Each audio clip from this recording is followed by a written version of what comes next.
Welcome into the Monday Mirror edition of Main Street Sports Today, presented by the Tennessee Orthopedic Alliance of Columbia. I'm Maurice Patton, along with Wade Neely. We're coming to you from the Lee Company studios of our respective homes.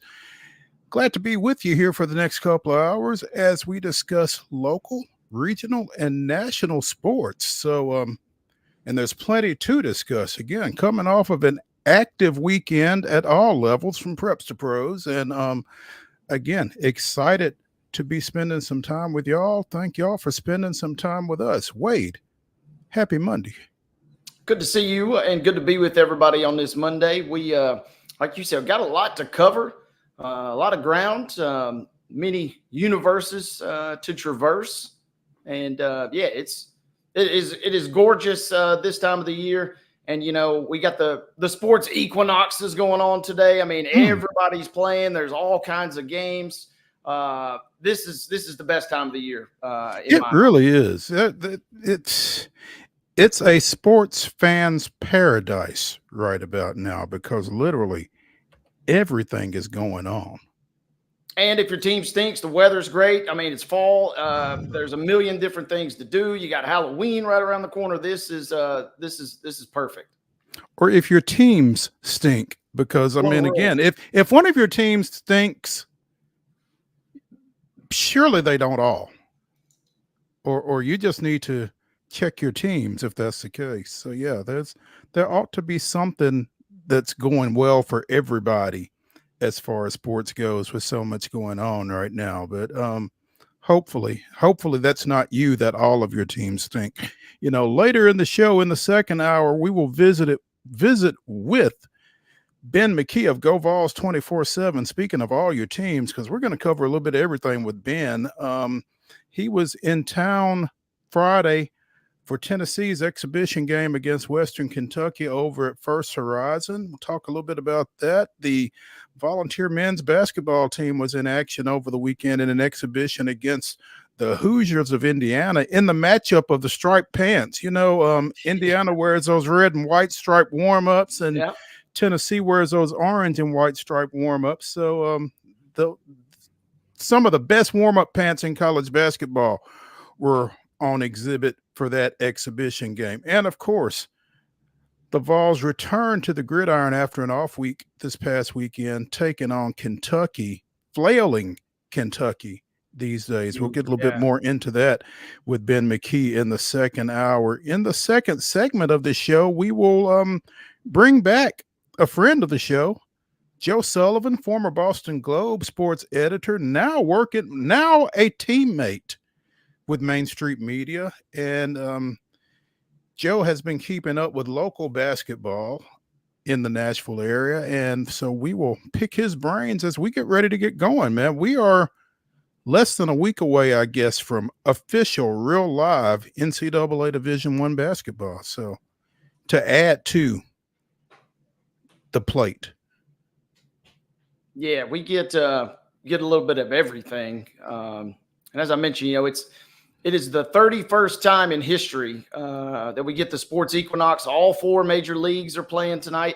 We'll talk game 3 of the World Series. You got 2 Monday Night Football teams going to duke it out, maybe going in different directions, but again, nonetheless, you got NBA with a full slate and you got NHL rolling. So it should be fun. And then just to your point, just to add a little more, then we get to catch up with our new teammate, Mr. Sullivan, to get a little opening flavor, if you will, for college basketball season. Exactly. Like you said, we've also got baseball with game 3 of the World Series tonight. We've got the Preds. I don't know what we were worried about, Wade. Yeah, rumors of their demise, slightly exaggerated, if not greatly. It looks like they're on a heater. They may never lose again. You know, when we had Ann Kimmel on, we said that 77-5 was in play. So far, it still is. They have been on fire, and I mean, I'm just saying. Yeah, we're in the reaction business, so you know we got to react to what we react to. But they seem to have turned it on, and it's almost like, okay, this is kind of what we were more expecting or anticipating. Yeah, this is nice. We like this, absolutely. But yeah, so That's kind of what we're looking at here over the next couple of hours. So let's go ahead and jump in feet first with this weekend's results and today's schedule on the rundown. This is the Rundown. Before we hop into today's rundown, I want to remind you that every Monday rundown is brought to you by our friends at Zion Christian Academy. ZCA offers a faith-based, Christ-centered education in Murray County, and give them a call today at 931-388-5831 if you want more info, or you can visit them online at zioneagles.org and schedule an appointment today. Once again, that's Zion Christian Academy, where they are prepared for college and equipped for purpose. In high school football on Friday night, Battleground Academy defeated the Feet of Webb School 55-14. Beach with a 35-14 win over Hunters Lane. It was Blackman all over Rockville 42-0. Brentwood Academy 24, Lipscomb Academy 16. Page gave up a touchdown singular, 49-7 over Centennial. The Patriots remain undefeated. Chattanooga Christian with a 26-14 win over Pope John Paul II. Clarksville Northeast defeated Clarksville Northwest 21-3. It was Columbia Academy with a 42-7 win over Mount Juliet Christian. Dixon County defeated West Creek 35-7. It was East Hickman 43, Harper 6. What did I say? Dixon County 35, West Creek 7. There we go. Dixon County 35, West Creek 7, East Hickman 43, Harpeth 6. Ensworth big over Briarcrest 36-3. It was Friendship Christian 35, Ezel Harding 12. Father Ryan with a 45-14 win over Christian Brothers. Franklin Christian 35, Providence Academy 7. Lawrence County 35, Franklin County 17. Christ Presbyterian in that battle of unbeatens. CPA with a 21-7 win over Franklin Road Academy. Springfield 26, Gallatin 19. McKenzie comes to the Brickyard, gets out with a 47-14 win over Giles County. It was Donaldson Christian 32, Grace Christian of Franklin 27. Green Hill doubles up Cookville 28-14. Creekwood blanks Greenbrier 33-0. Hendersonville 48, Lebanon 28. Mount Pleasant with a 35-6 win over Hickman County. It was Brentwood 20, Independence 6. Houston County with a 53-35 win over Joe Burns. Kirkwood with a 40-20 win over Kenwood. And Columbia Central 45, Lawson 14. Scoreboard continuing from Friday night. Summertown defeating Lewis County 35-18. Baylor with a 32-21 victory versus MBA. It was Macon County 49, Watertown 7.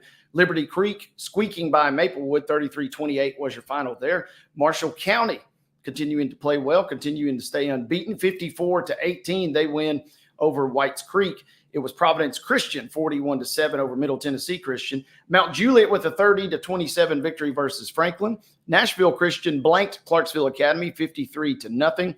Wild game. I think it went to overtime, right? 32-31 as Ravenwood squeaks by Oakland by the slimmest of margins in a wild game between two state powers. Oakland scored to go up 31-24 in that. When Ravenwood gets the ball second, they scored a tie. Well, to make it 31-30, Will Hester rolls the dice. We're going to win it or lose it right here. 2-point conversion pass complete for the win. Yeah. Bada bing, bada boom. What a victory. Again, between two of the Titans across Tennessee in high school football. Rolling right along, Portland with a 21-19 victory versus Westmoreland. Eagleville goes into the Wayne Hobbs Memorial Stadium, defeats Richland 26-7.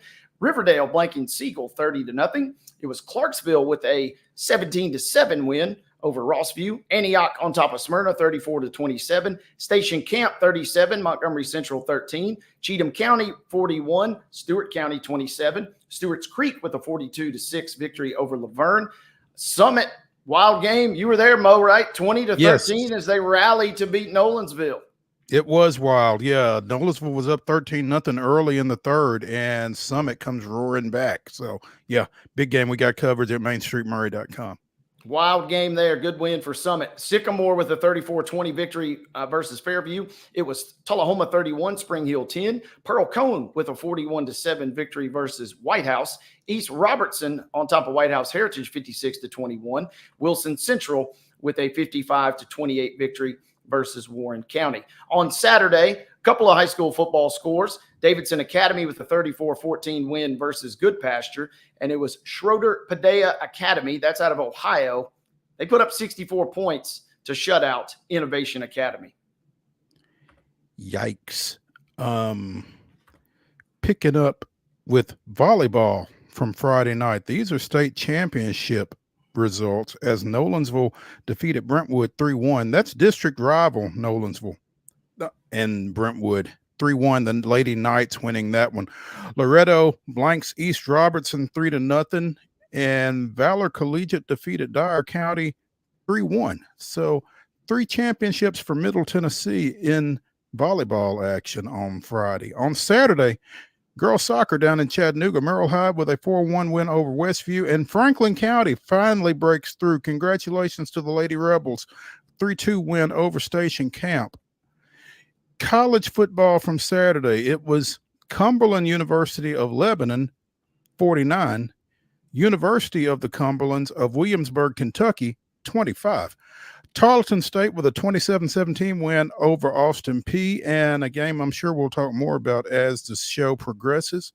Texas holds off Vanderbilt 27-24 in a top 25 matchup. NFL action from yesterday, Detroit Lions 52, the Tennessee Titans 14. NBA action from the weekend, the Grizzlies dropped a Friday matchup to Houston 128-108, but then came home and defeated the Orlando Magic 124-111.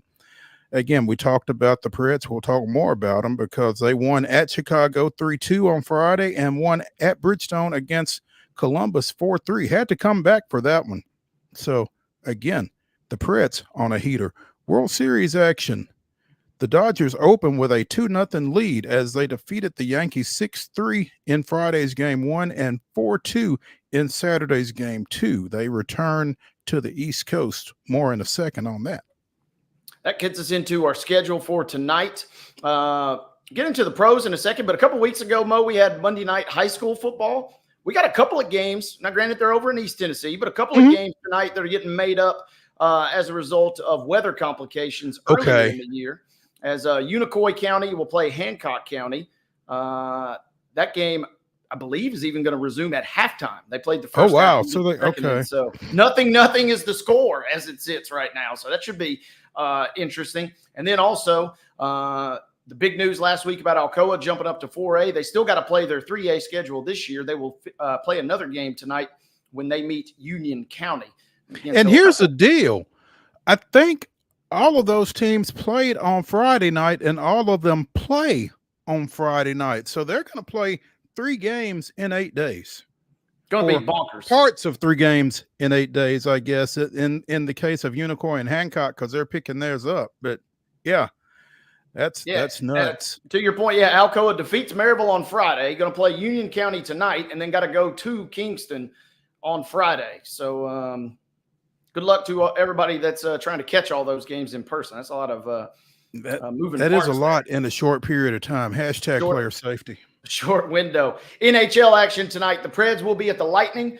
Game begins at 6:30. You can catch it on Hulu. The Grizzlies will take on the Bulls in Memphis. Tip-off comes your way at 7 p.m. You can see it on FanDuel Sports South.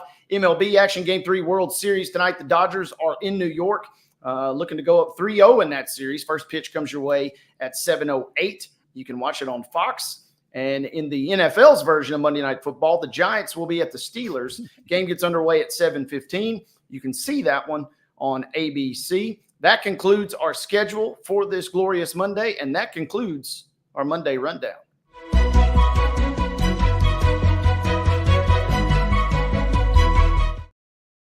Your top story brought to you, as always, by the fine folks at Piggly Wiggly in Neely's Mill in Columbia. Be sure and check out their delicious daily deli lunch options available from 11 a.m. until 6 p.m., as well as their hand-cut meats, and everything is cost plus 10% at the cash register. Piggly Wiggly, Neely's Mill, Columbia, bringing you our top story. And, you know, while we were all caught up in the Titans and college football and everything else, well, the U.S. women's national soccer team snuck into Nashville over the weekend and defeated Iceland 3-1, gave up the first goal, came back with 3 goals to defeat Iceland for the second time in a week, this time over at Geodis Park here in town yesterday. So little I guess that was a friendly. I don't think there was anything really going on, but that was the USWNT's 12th win in a row under head coach Emma Hayes. Wade, you are the soccer aficionado. I will defer to you on anything further on this. Well, number one, it was good. Like you said, Iceland, I didn't get to catch any of this game in person. We had a 1-year-old birthday party that took priority yesterday. So didn't get out to Geodis. Iceland's up 1-0. You're like, oh, that's not very great. But Lynn Williams, Lindsey Horan, but then Emma Sears in the 90th minute, really in stoppage time, making her debut for the red, white, and blue. She puts home a goal. So at the end, not a bad result for the ladies, but this was an interesting game. They had 17,000, officially announced at 17,018. Pretty good crowd, especially at Geodis. Second time that the ladies have been to Geodis in the last 2 years. And seems like a good show. Got the win, obviously. Iceland is not really a bad team, so get a little bit of everything. You get the win, you get some good play. But kind of an interesting subplot, we can get into this later in the week, is there's big rumblings and big bubblings about professional women's soccer coming to Nashville. And the NWSL probably was excited to see that. And some of the U.S. players kind of even spoke to that Nashville's a great city. They always come out and support us, and they always show love to us. So if you were looking, for some solidification, I suppose, seems like yesterday was a pretty good deal that the women's game can be supported in Nashville. Absolutely. You mentioned Emma Sears. She got 35 minutes in that win on Sunday and became the first player in almost a dozen years to notch a goal and an assist in their U.S. women's national team debut. February of 2013, Kristen Press matched that. So that's kind of announcing your presence with authority right there, I dare say. Yeah. Sears, one of those players, couldn't really root for her very much when she was an Ohio State Buckeye, but now that she's in the Stars and Stripes, I was glad to see her ball out yesterday. Impressive debut. The U.S. coming off the Olympic gold, kind of passing the baton in many respects. They're looking for some new stars. They're looking for some fresh blood. And Emma Sears, steps up. Impressive performance in terms of handing one out as well as scoring one herself. Absolutely. The women's national team continues its action Wednesday in Louisville against Argentina. So it's a short run up I-65 if some of you fans from yesterday want to see them again. So there you go. Also, the Miami Heat honored Dwayne Wade this weekend. They unveiled a statue of their franchise legend yesterday. And Mark, I should have asked you earlier to try to grab a picture of this, but suffice it to say that there are those that question the likeness of the statue as being that of Dwayne Wade. Tough look. That's crazy. I can't believe that. Who is that guy? Said Dwayne Wade. Instant internet fodder. I mean, this is, if you give me 100 guesses, you give me 100 guesses with the Miami and the 3 obviously removed. I don't know that I'm calling it D Wade by any stretch. No. If you take the Miami and the 3 off, I'm never getting Dwayne Wade from that. But goodness gracious. I mean, it's an honor, I guess. And thank goodness for the Miami and the 3, and I assume the Wade on the back. I don't know, but man, that's a tough one. That is, I don't know how does that work, man? I mean, do you and if I'm not mistaken, the artist that was commissioned for this has done several other high profile sculptures. So, I mean, how does this work? Are you like, hey, I I don't want that. I mean, Well, I mean, don't you get? don't you get some kind of right of refusal or something? Don't you get? I mean, we don't want that. I mean, if you're the Heat, this isn't what you want, is it? No, I don't think so. Yeah. They go viral for the wrong reasons. I mean, it was so bad that everybody's saying that the statue of Cristiano Ronaldo, which went viral 5 or 6 years ago, Mm-hmm. that's officially been replaced. The D Wade is. I did see a great comment that said he looks like Morpheus from the Matrix more than it looks like D Wade. I mean, that is, You know, it's funny you say Morpheus from the Matrix because they've got a side by side of the statue's head and Lawrence Fishburne here. So, yeah, draw your own conclusions. Yeah, that ain't. That's tough, man. D Wade's that is tough. And I mean, he is a legend. I mean, he is their franchise. So I mean, if you're somebody else, you know, if you're LeBron and you're like, all right, you know, the Heat reach out to you in a few years and they're like, hey, we want to recognize you for your achievements. Who's doing the statue? Yeah. That becomes the first question. Not that person, whoever it was. No, not that dude. No, we're good. We're good. Let's take a break here on Main Street Sports Today, presented by the Tennessee Orthopedic Alliance of Columbia. When we return to the Lee Company studios, we'll be joined by our new teammate, Joe Sullivan, talking a little Nashville hoops. Stay tuned.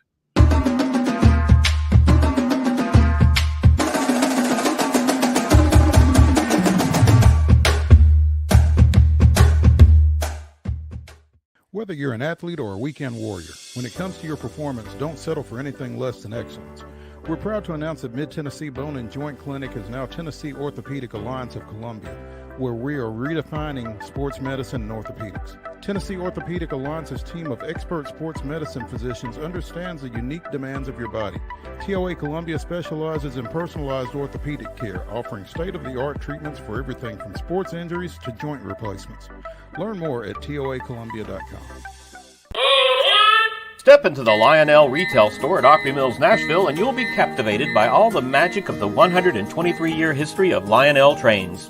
Whether you're already a train enthusiast or just getting started, Lionel will energize your love for trains. NASCAR fan? Come check out your local Lionel station to learn all there is to know about model trains and die-cast NASCAR collectibles. Visit nashville.lionel.com or call 615-455-9399. So Busy Bee is a very close-knit family. We fight just like every family does. We have arguments, but we always come out with a solution to the problems. We don't just fight about what we want, we fight about what customers need. We want to make sure that every customer we go to is more than satisfied. And that doesn't just start whenever we show up at their door, that starts when we show up every day at work. We want to make sure that we are serving our customers to the best of our ability. Custom Stone Handler supplies over 600 distributors and suppliers with quality stone products. Along with River Stone, we produce and distribute over 100 building, landscape, and other bulk products. Our goal is to provide quality products, service, and partnerships to ensure our customers' success. We firmly believe that the measure of any person or company is how they treat other people and customers. Give them a call at 931-490-4990 or visit CustomStonehandlers.com. With Lee Company technology, the best handymen are hands-off. Lee Company techs have been using visual findings and other smart technology tools for years to add transparency and virtually take customers along. You see what we see, whether we're in a crawl space or on a roof. With Lee Company, technology helps us help you, no matter what's happening in the world or at your house. He shoots, and he scores!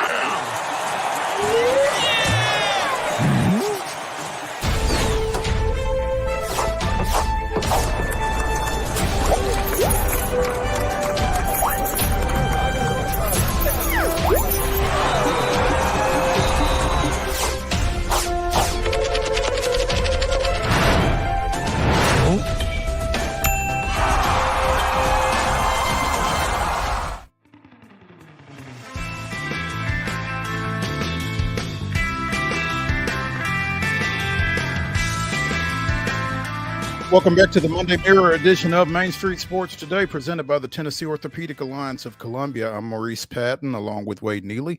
We're coming to you from the Lee Company studios of our respective abodes, and we are pleased to be joined now by former Boston Globe sports editor Joe Sullivan, now of Main Street Media, where he is plying his trade as the voice of local sport, local men's basketball, local Division I basketball.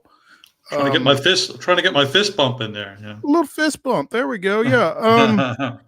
Joe had, well, okay, tell us this. So what is the state of NashvilleHoops.blog at this point? It no longer exists. Okay. I've been adopted by Main Street Media. Thank you, everyone. Okay. And what we're hoping for is that leads to more readership rather than lonely out there on our own.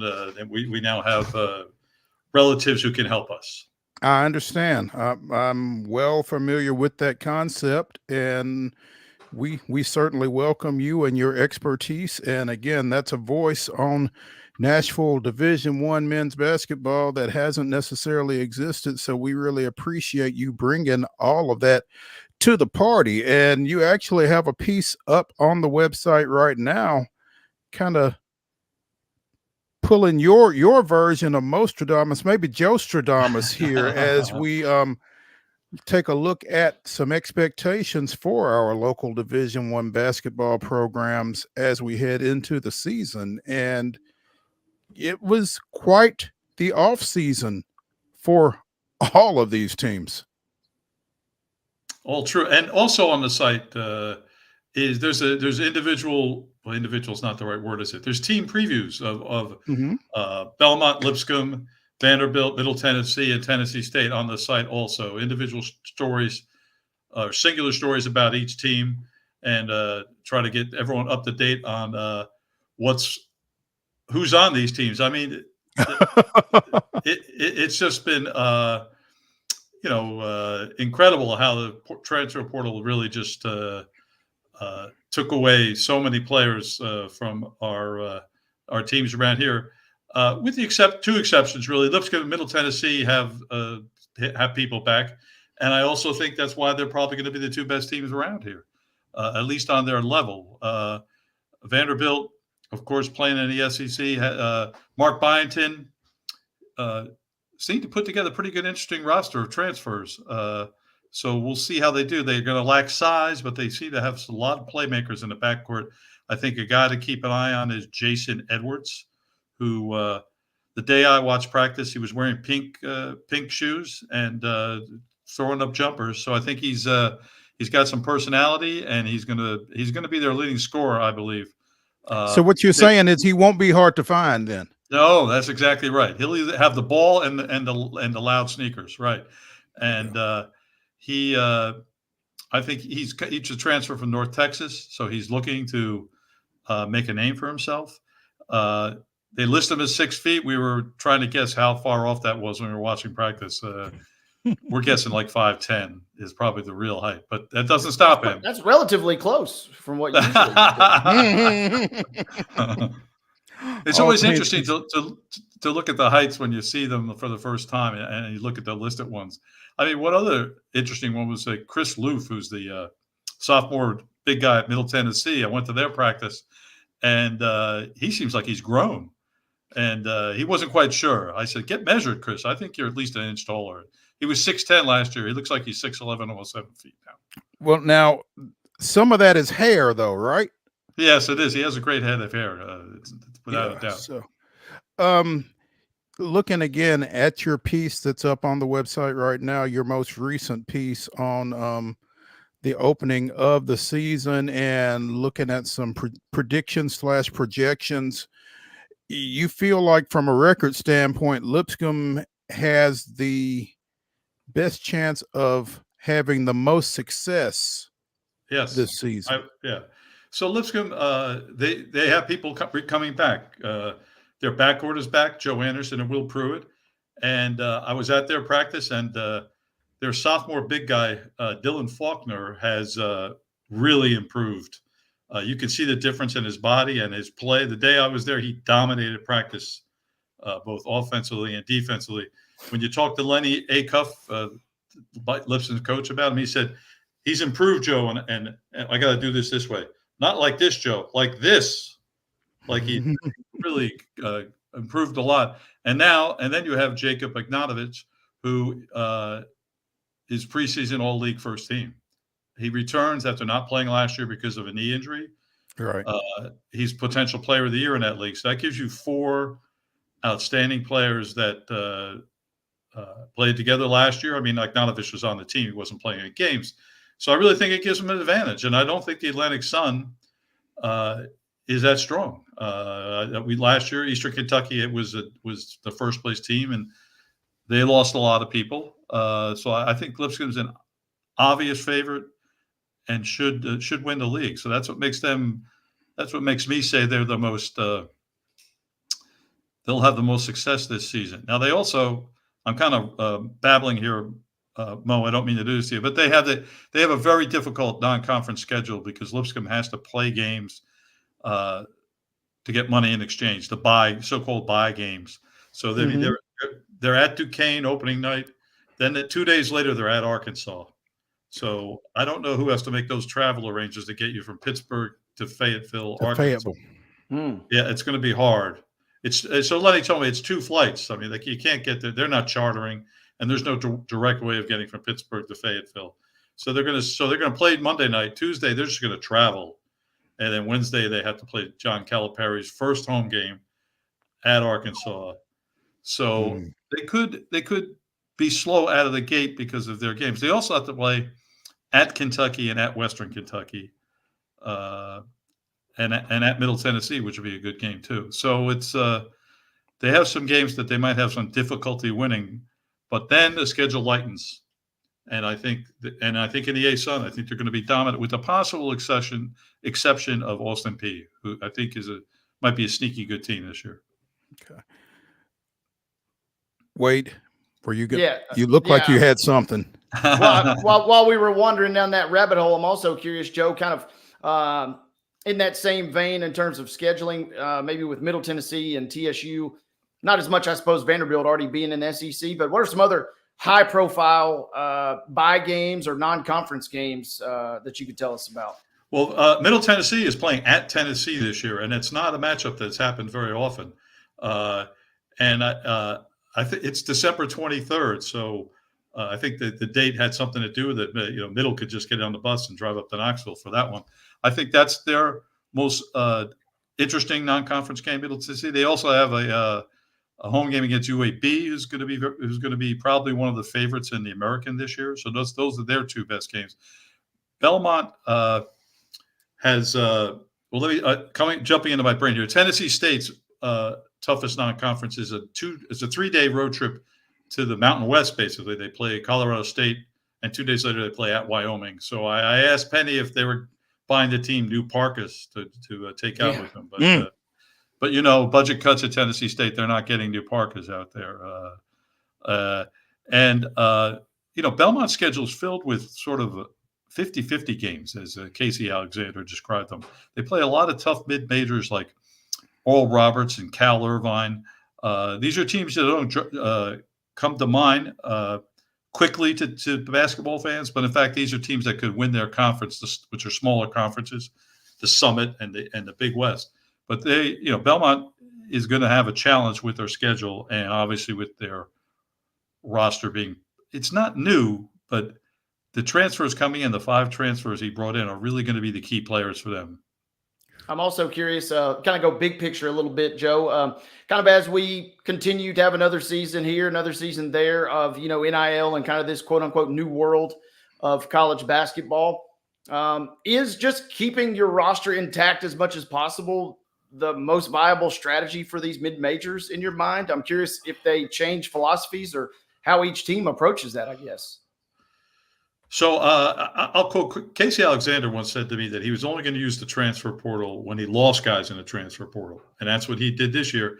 And he was able to retain his other players. So he has a lot of young players, for example, at Belmont, who I didn't predict great things for them. I thought at the reality for each team in the prediction story, there's what's their ceiling, what's their floor, and then what's really the reality somewhere in between. And my reality for Belmont was 14-17, which for Belmont would break a 14-year streak of winning 20 games. So to change that, these transfers are going to have to replace the 3 transfers they lost to higher schools. And so I think that going forward, getting transfers, it's really what's going to make the difference. I think it's going to be difficult to – obviously, you need to recruit good high school players, but you can't count on keeping them because if they show potential, they're going to be gone. So I'll give you an example. Even on like a small level, Cody Head was a backup guard for Lipscomb last year as a freshman. Played a lot. Looked like he could move right into the lineup this year and be an important player for them. Not their leading scorer. He transferred to Arkansas State. Not sure what he gains by that. I think Arkansas State is going to be picked to win the Sun Belt in basketball, but that's not like he went to Kansas, Right? So even that. So if any that little bit of potential that he showed in the Atlantic Sun, he's moving up a little bit. So it's difficult, and that, Joe, is kind of the fallacy a little bit, it feels like, of the transfer portal. I mean, because Lipscomb to Arkansas State in basketball feels almost lateral to me. Yep, I would agree. Yeah. So, but he went apparently. So NIL might have been involved there. I don't know. The one good transfer portal news among all this is Justin Porter, who was Middle Tennessee State's leading scorer last year, went into the portal and came back out and stayed. And when I was down there talking to him, we were joking about it. I said, "You're the only guy who went in the portal and came back, Justin." And he goes, "I just wanted to see what was out there because other people had transferred and he was worried about the team sort of disintegrating and he didn't want to be the last guy standing.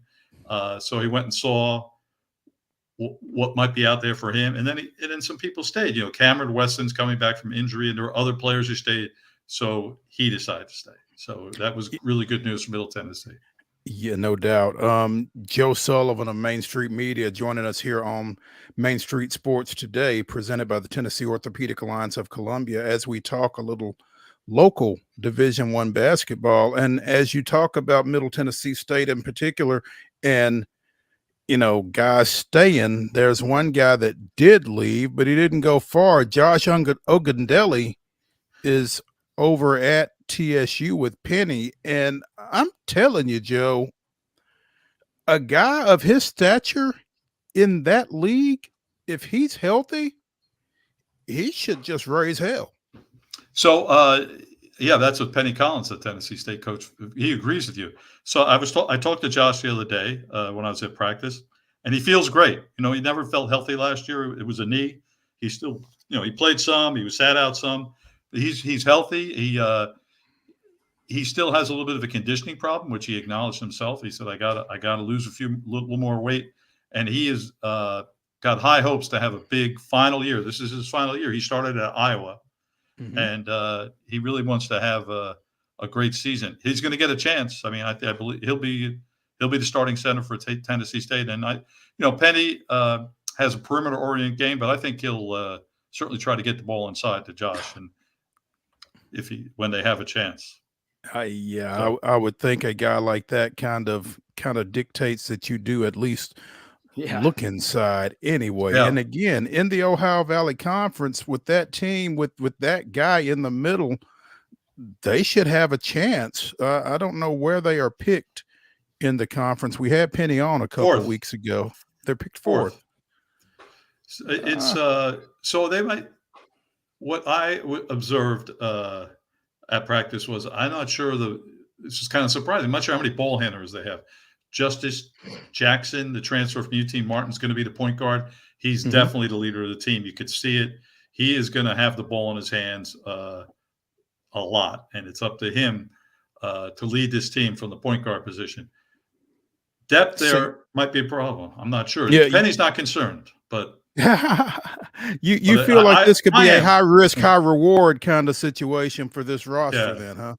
You know, also who looked good tonight, I saw was Canute Wood, who was he was the only player to stay on the Tennessee State team. And he's a left-handed shooter from Alabama he's been around for 2 years. He redshirted his freshman year, didn't play much last year, but he's in the mix this year. And I thought it was because he was a shooter, but Penny loves his IQ too. I talked to him about being the last guy left standing, and he never considered leaving. He believes in Penny, he said. And Penny said it was kind of funny. They had spring workouts scheduled, but it was just him in the weight room. He was the only guy left. Get some one-on-one work, huh? Yeah. Wade, did you have anything? Were you? No, I was going to eventually ask, we've talked about how quickly at times, Joe, how rosters can turn over and how programs can kind of turn on or turn off in the blink of an eye. Realistically, I guess, I'm just fascinated by what happens at Vanderbilt this year. It really is fascinating because they brought in a lot of really good perimeter players. So I should say, players with potential. Mm-hmm.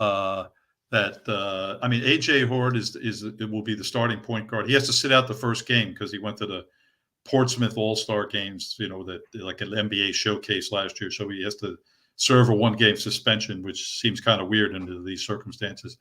But he's going to be point guard. This guy played 4 years in the Big Ten. He was the point guard for some excellent teams at Michigan State. He should be a given as being an excellent player. I already told you I really like Jason Edwards as a scorer. So they have, they have some weapons. There's a kid from BC. That's Boston College for you people in Tennessee. I'm sorry, I just slipped into the lingo there. Devin McLaughlin, who Mark Byington really likes, the 6'7" forward, and then he also likes Jalen Carey, who is the only player that came from James Madison with him. He's 6'8". I was kind of surprised. He looks like he has an SEC body. Coming from James Madison, I wasn't necessarily expecting that. But the worst thing about Vanderbilt is I got to hold on so I don't mess up a name. I'm going to look at my notes here. Is that all right? But Kinjani Wright was they're going to be their starting center, the transfer from Southern Cal. And he is out indefinitely with an undisclosed health issue. We certainly don't want to speculate on that, but he could be out for the season, Byington said. So they lack size. He really gave them their size. So when they get to these SEC games and they're going to be playing against these big, stronger teams, I worry about how they'll survive, to be honest.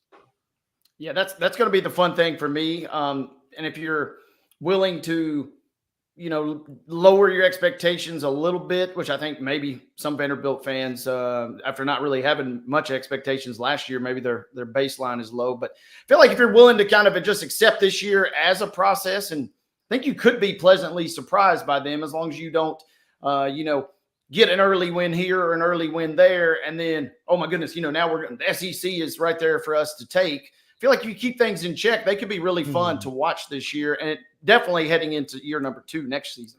You're asking Vanderbilt fans to keep things in check? Maybe Byington, maybe he flies under the radar during these first couple months, depending on how football continues to do the rest of the season. And then he brings Diego Pavia out to play point guard. Right? Yes. No, Diego Pavia is a wrestler, which means he is most definitely not a basketball player. Oh, really? He's a wrestler. Wow, I didn't know that. Yes, he was a state champion in New Mexico. Wrestling parents know that kind of thing. Yeah. What an impressive kid. No doubt. So Vanderbilt has, I want to say this about Vanderbilt, and you guys remember last year, they did not have a good enough roster. That's what I said about them last year. This roster is better than last year's roster, right off the bat.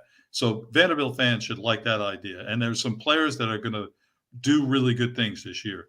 And so I think they could be fun to watch. And they have, there's 7. I can't get my camera stuff right. 7 home games against beatable opponents before the SEC starts for them. They need to win every one of them if this is going to be the kind of season that's going to be interesting. And we know under Jerry Stackhouse that didn't happen. They lost the opener to Presbyterian last year. That can't happen anymore. And I think with the talent level, it probably won't. I think Vanderbilt fans should be hopeful about that. Yeah. Joe Sullivan, you can find him on Twitter at Globe Sullivan. He covers local men's basketball for Main Street Media, and we're proud to have him with us. Joe, thanks for taking some time. Where are you going here over the next bit? So opening night, everybody plays opening night. There's all 5 games, and I think I'm going to monitor via computer and my big screen rather than go to a game. And but I have my reason being I have my eye on that Lipscomb Duquesne game, which is Monday night, and I think this could be a chance for Lipscomb to start making some noise by winning at Duquesne, which Duquesne won the Atlantic 10 tournament last year and went to the NCAA tournament for the first time since the Black Sox scandal or something. And they won a game in the NCAA tournament, but that team is gone. So, and they have a new coach, Drew Joyce. That's DRU, Drew Joyce, who is LeBron James's high school teammate, right? So, and I think LeBron's next son might be going to Duquesne. So he's not as good as Bronny, but I think he could end up at Duquesne. Yeah, I was going to say, I don't know how Drew Joyce is not on the Lakers active roster at this moment. But, hey, real quick, Joe, I wanted to ask you, too. You were talking about your travel. You're not going out to Del Mar for the Breeders' Cup, are you? Because my man wants to ask, City of Troy apparently is he wants your insight. Is he going to be able to handle the dirt out there? As I know you're a big racing guy. I am. So I'm not going to Del Mar, but I am taking a side trip to New Orleans to meet up with some people, and we're going to gamble from a friend's house there. So City of Troy is quite the mystery. They've gone to great lengths to try to prepare him to run on the dirt. He's run all his races on grass as opposed to dirt, and he has a fantastic record. I think he's only lost 1 race in his life. The problem with City of Troy is that his odds, he's going to be the favorite. And I think when you're favored and you're not positive what's going to happen, I don't know if I want to take a chance on that. I think I will use him as we say in exotic wagering, exactas and multiple race wagers. I'm not going to ignore him, but I'm more interested in the Japanese horse Forever Young, who finished 3rd in the Kentucky Derby, 2nd in the Kentucky Derby. My memory said anyway. He was like 2 noses from winning the Kentucky Derby. And then he has had 1 race in Japan since then. He won easily with a very fast speed figure. I think I'm on the Forever Young bandwagon for the Breeders' Cup Classic. I figured you'd have a little insight. Forever Young finished third. What's he talking about? Finished third by a nose in that crazy derby there. Yeah. So Forever Young, it might be a decent price. And there we go. Getting a little added value from Joe Sullivan. In addition to basketball, we got you covered on horse racing as well. Joe, we appreciate it, man. Thanks for taking some time with us today, and we look forward to getting you back on here pretty soon. So stay close to your phone. Thanks. Always a pleasure. Thank you. All right. Hey, when we continue here on Main Street Sports today, presented by the Tennessee Orthopedic Alliance of Columbia, we will talk a little National Football League and the Nashville entrant in said league. Stay tuned when we return to the Lee Company studios after this.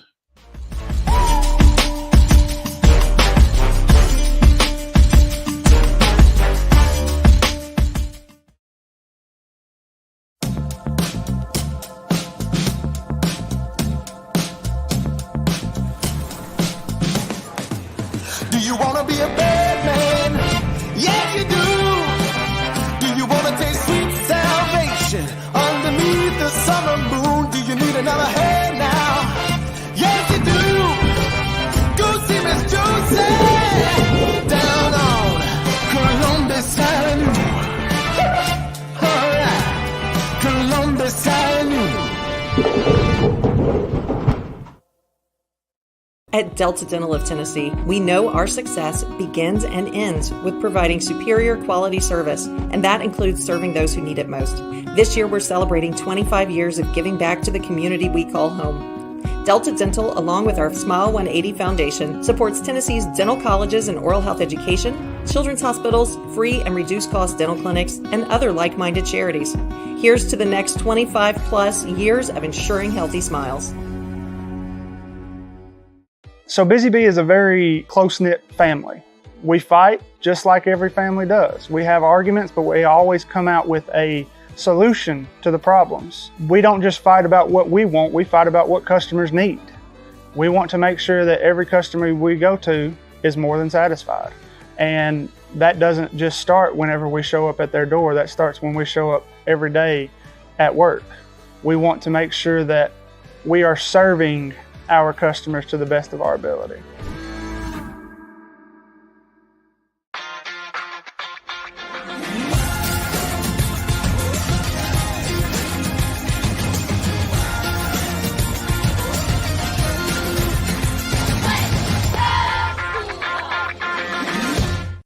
With Lee Company technology, the best handymen are hands-off. Lee Company techs have been using visual findings and other smart technology tools for years to add transparency and virtually take customers along. You see what we see, whether we're in a crawl space or on a roof. With Lee Company, technology helps us help you, no matter what's happening in the world or at your house. Whether you're an athlete or a weekend warrior, when it comes to your performance, don't settle for anything less than excellence. We're proud to announce that Mid-Tennessee Bone and Joint Clinic is now Tennessee Orthopedic Alliance of Columbia, where we are redefining sports medicine and orthopedics. Tennessee Orthopedic Alliance's team of expert sports medicine physicians understands the unique demands of your body. TOA Columbia specializes in personalized orthopedic care, offering state-of-the-art treatments for everything from sports injuries to joint replacements. Learn more at toacolumbia.com.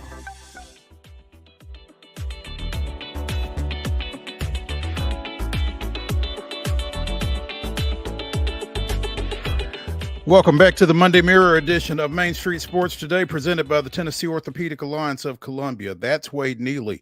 I'm Maurice Patton. We're coming to you from the Lee Company studios of our respective homes. And as Wade likes to say, we are contractually obligated to discuss the Tennessee Titans at some point during our show. So let's address our obligations. Detroit 52, Tennessee 14. Yesterday, the Titans now 1-6 following that debacle that they were actually in until Mason Rudolph started channeling Will Levis with a couple of interceptions, and the special teams, I don't know who they were channeling, but it wasn't anybody good. And that one just became a come apart in every facet of the game, Wade.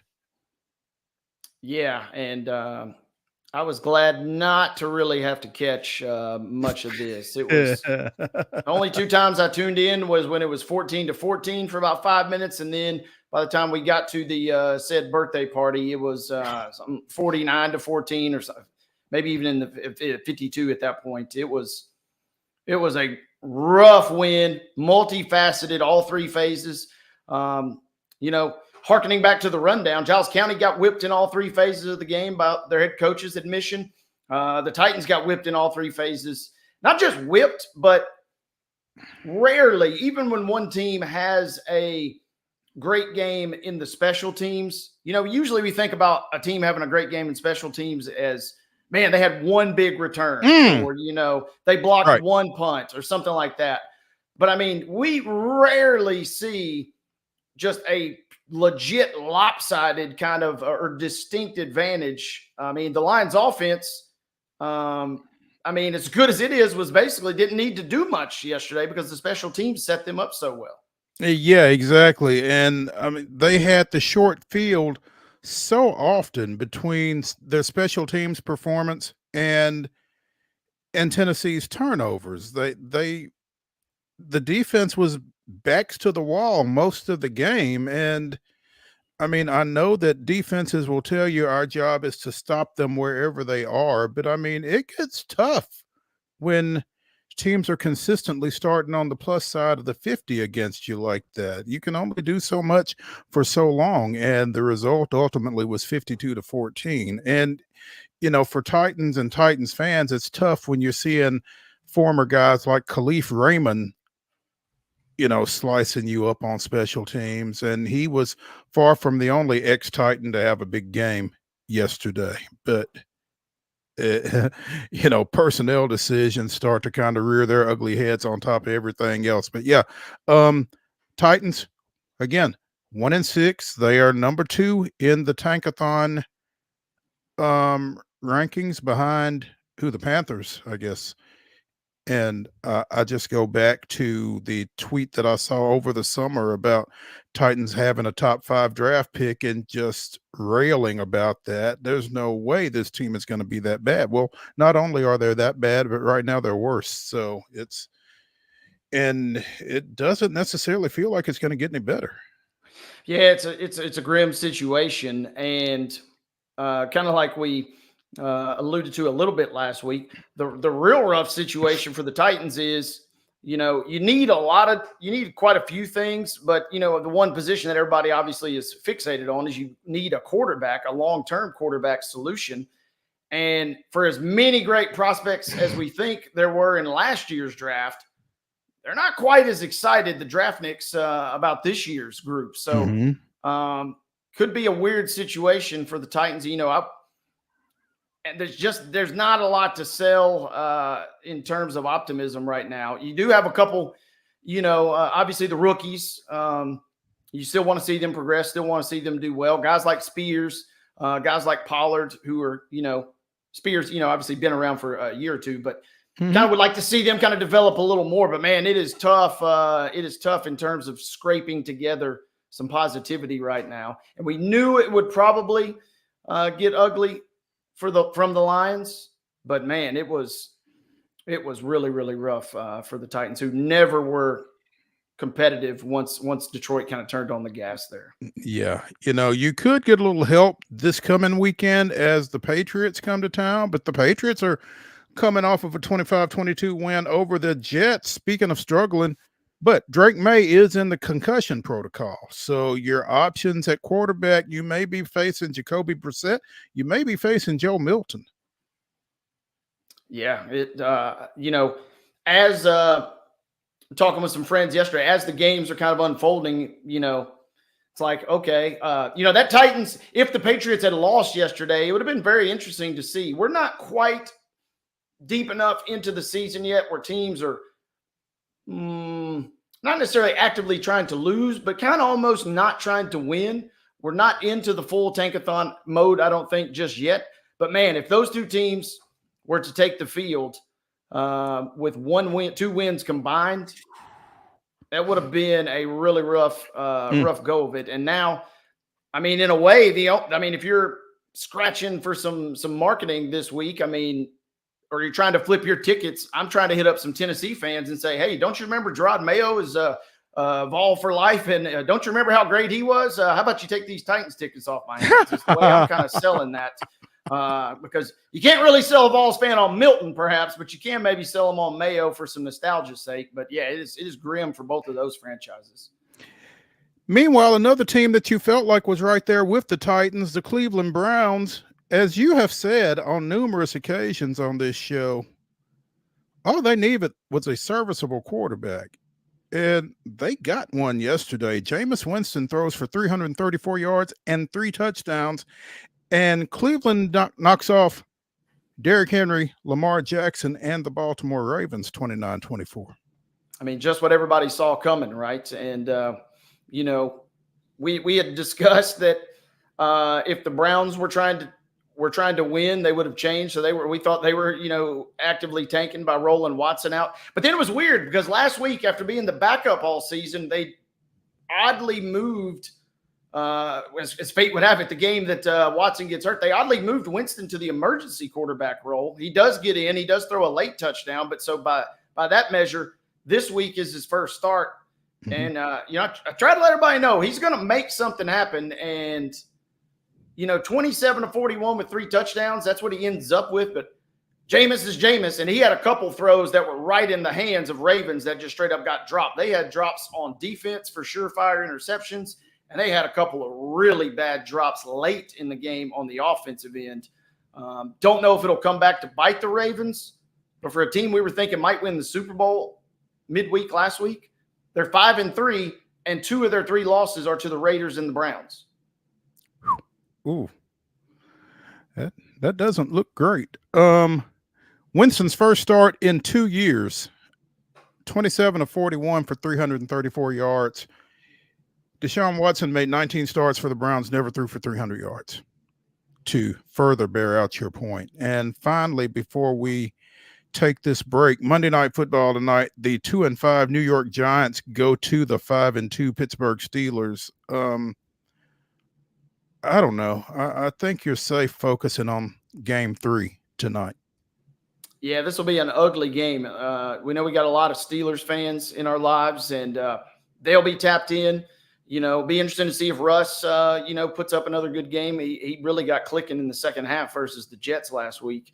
And, you know, if you're not a fan of the Steelers, yeah, there are other more viable options I think you could probably spend your quality time on tonight, because this one probably be, I'll end up having it on at some point inevitably, but could be pretty ugly, especially Neighbors is still going to play again for the Giants. But, man, I think they have 2 tackles. Both of their tackles may be out tonight versus a really good Steelers defense.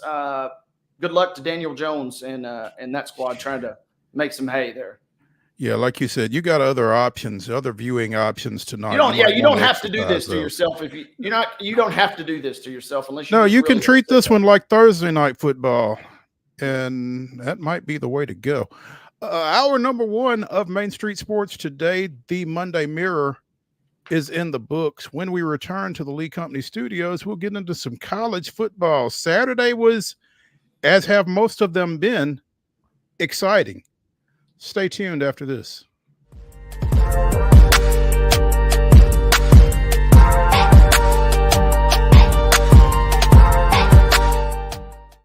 Hi, I'm Dr. Vilay Saisuka, CEO and founder of Premier Foot and Ankle Centers of Tennessee here in Murfreesboro. We offer foot and ankle care from ingrown toenails to diabetic foot wounds. We also fix ankle fractures and things like that.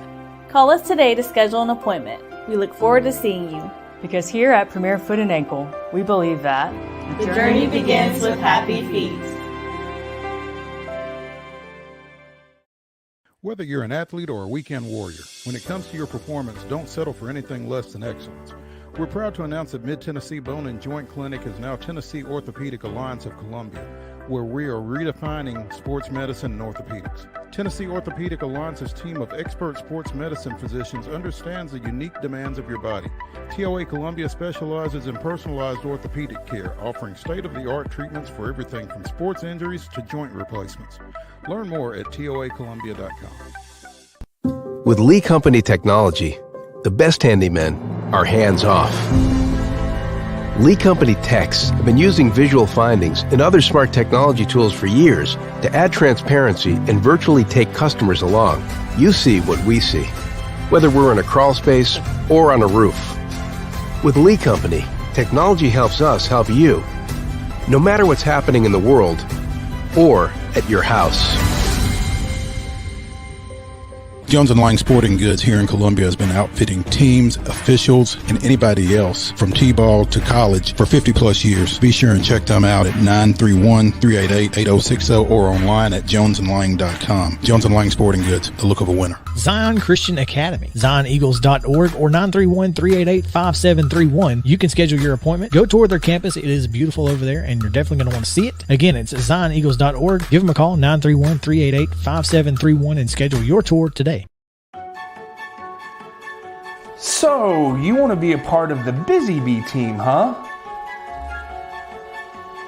Well, how do you see yourself fitting into the organization? Oh, I get it. You want to be a weather bee.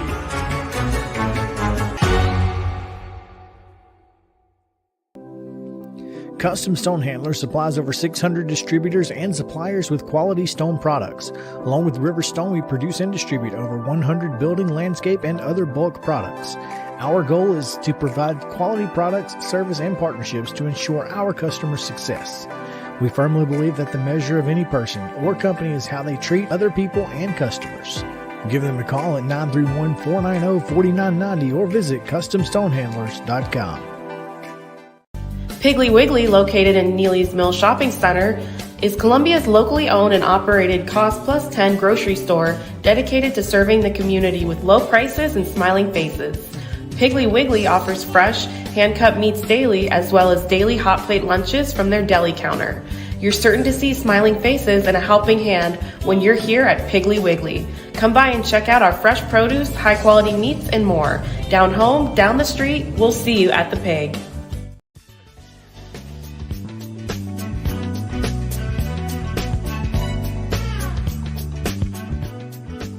Hour number 2 of the Monday Mirror here on Main Street Sports Today, presented by the Tennessee Orthopedic Alliance of Columbia. I'm Maurice Patton, along with Wade Neely. Again, college football Saturday did not disappoint, unless maybe you were a Vanderbilt fan. Oh, and only slightly then. Yeah.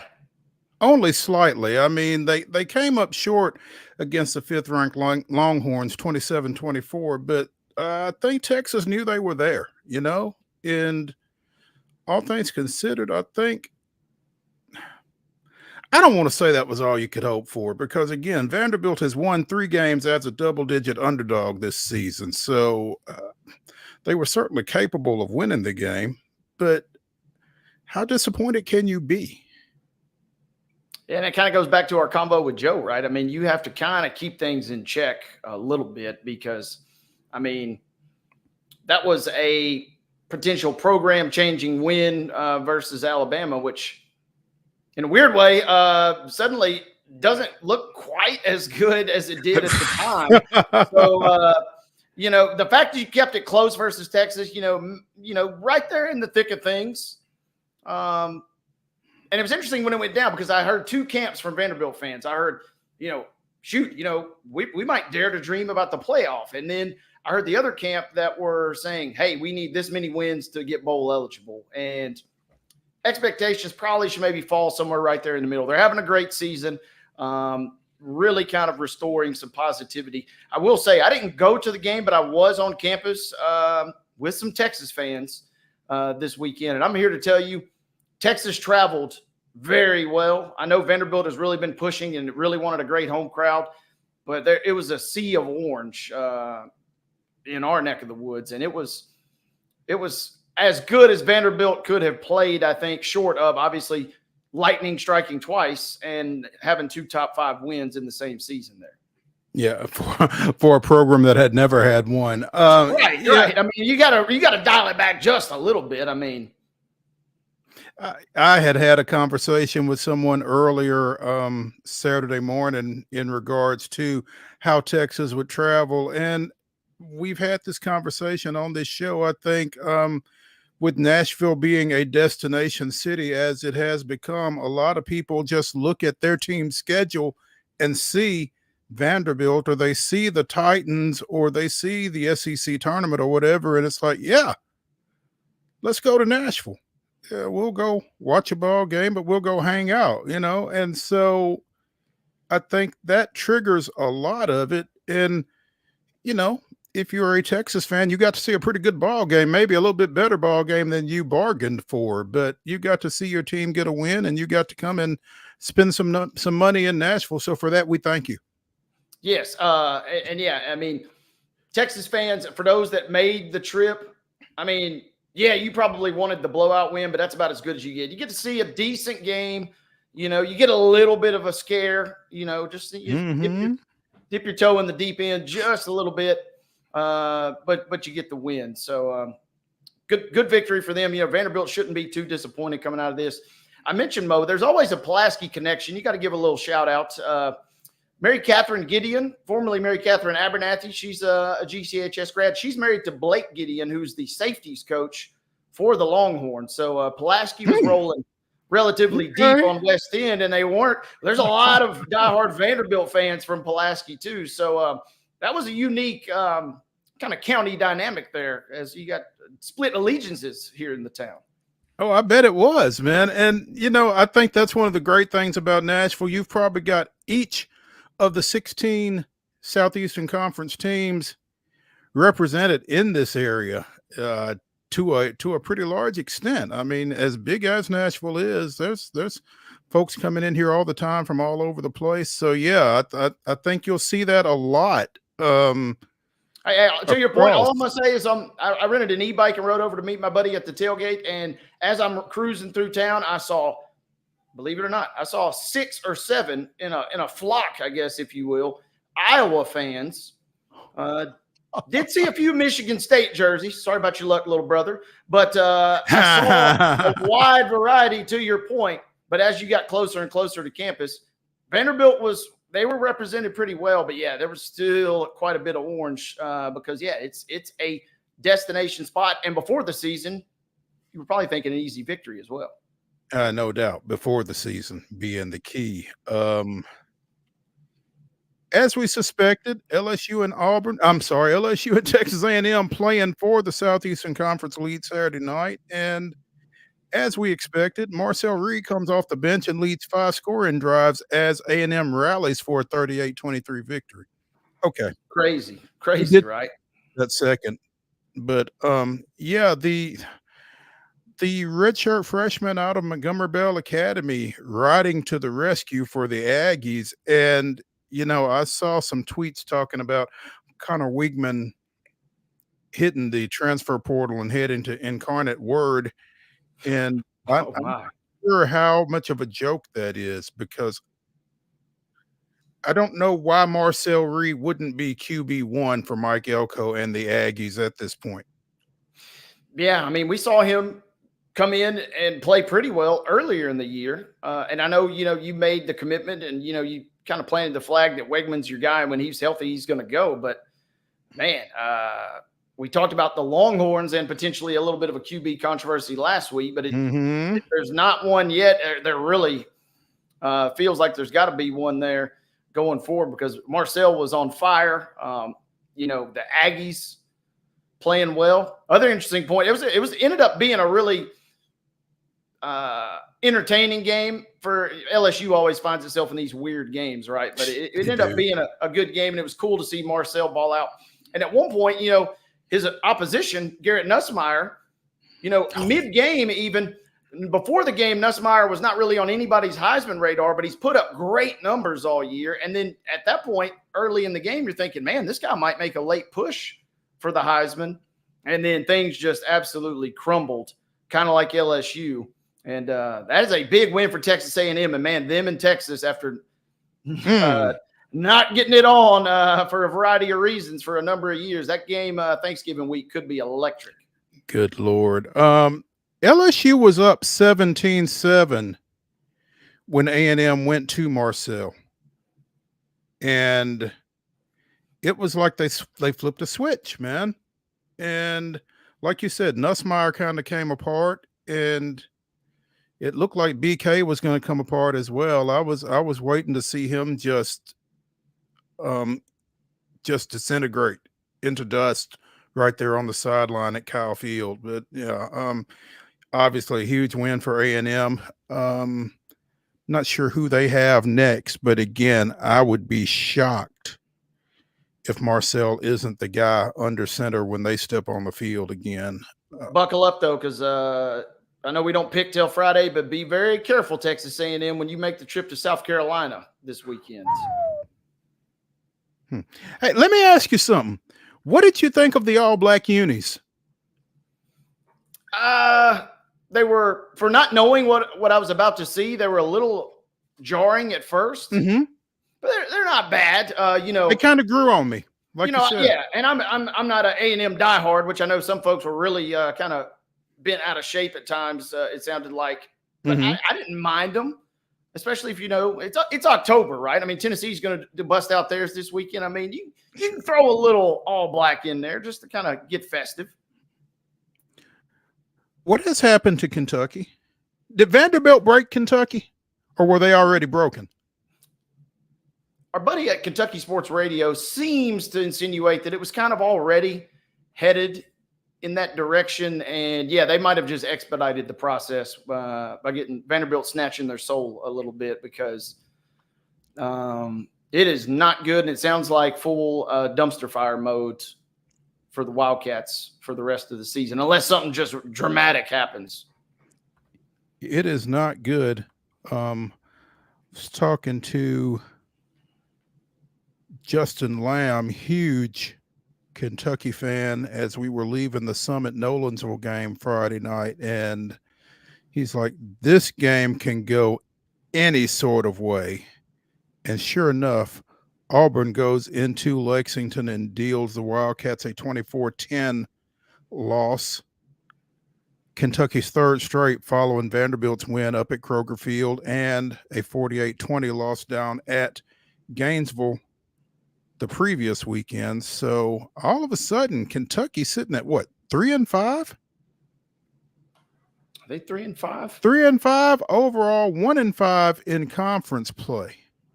I mean, we talked to Alan Sills, Dr. Alan Sills, Mississippi State grad, about their struggles last week. But I mean, to be fair, they were expected to struggle. This was not the expectation for Kentucky at all. Yeah, and it feels like Kentucky's one of those teams you see it around this time of the year where they've got the talent, but if just a few things kind of go a certain way, maybe they make a Cinderella run and have one of those, electric seasons, but it also could go off the wagon in a hurry. And honestly, Auburn is kind of in the same boat. Auburn is very sneaky talented, but sitting there at 3-5 now after their win.